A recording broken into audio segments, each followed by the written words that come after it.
બનાસકાંઠા જિલ્લામાં પણ ગરમીનો પારો સતત હાઈ થઈ રહ્યો છે, જેના કારણે જિલ્લામાં દૂધ ઉત્પાદન ઘટ્યું છે અને પશુપાલકો મુશ્કેલીમાં મુકાયા છે. છેલ્લા 3 મહિના કરતાં દૂધના ઉત્પાદનમાં ઘટાડો નોંધાયો છે. બનાસ ડેરીમાં 3 મહિના પહેલા દિવસના 96 લાખ લીટર દૂધની આવક હતી અને અત્યારે 80 લાખ લીટર દૂધની આવક થઈ રહી છે. આમ ડેરીમાં પ્રતિ દિવસ 15 લાખ લીટર દૂધની આવકમાં ઘટાડો નોંધાયો છે. ગરમીના લીધે દૂધના ફેટ અને એસનેસ જળવાતું નથી, જેના લીધે પશુપાલકોને પૂરતું વળતર મળતું નથી. તો આકરી ગરમીમાં પશુઓમાં બીમારીનું પ્રમાણ પણ વધ્યું છે.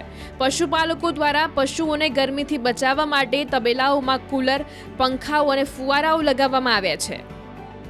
જ્યારથી ગરમીનો પ્રકોપ વધ્યો છે ત્યારથી હું આપને કહું કે દાખલા તરીકે એક ગાય 10 લીટર દૂધ કરતી હોય તો એ 6 થી 7 લીટર આવી ગઈ છે. ઘણી ગાય ગાભણ ગાય હોય તો 6-7 મહિનાની ગાભણ હોય તો આ ગરમીમાં બચ્ચો પણ ફેંકી દે, એને ત્રુઈ કાચી વિયાઈ પણ જાય છે. એટલે ગરમીથી ખેડૂતોને બહુ નુકસાન છે. એટલે ગરમીનો અંદર ગાયો નથી ચારો ચરતી કે નથી ટોપલો ખાતી, એટલે દૂધ તૂટી જાય છે.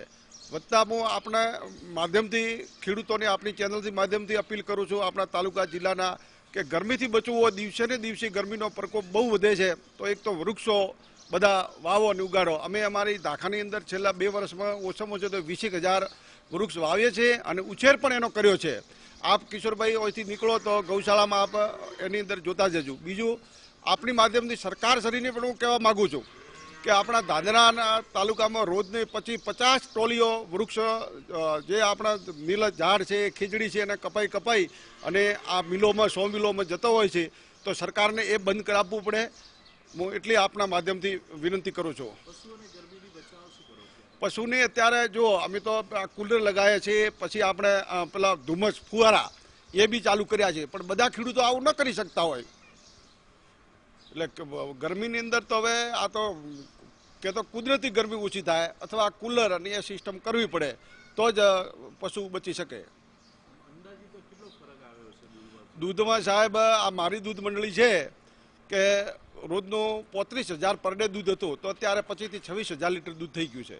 અમારા જોડે 100 જેટલા પશુઓ છે, ગાય ભેંસ થઈને બધા થઈને, અને ઉનાળાને ગરમીના કારણે પશુઓના દૂધમાં સરેરાશ એક ગાય દીઠ પાછળ 2 લીટર 1.5 લીટર જેવો ગરમીના હિસાબે દૂધમાં ઘટાડો થયો છે.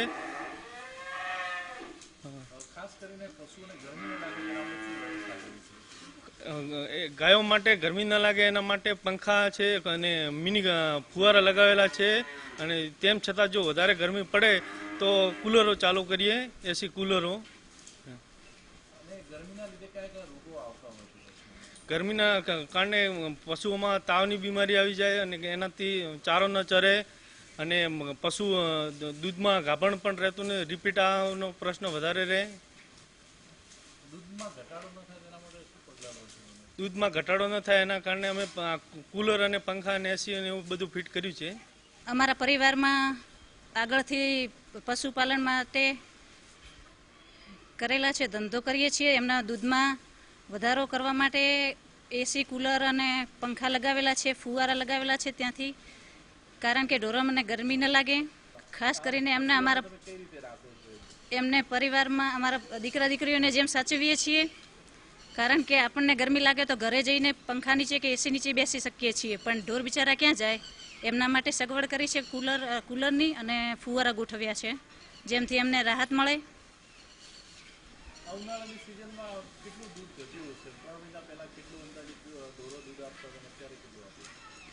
3 મહિના પહેલા 150-180 લીટર જેવું દૂધ થતું હતું, હવે તો 115-120 જેટલું થઈ ગયું છે, તૂટી ગયું છે ખાસું.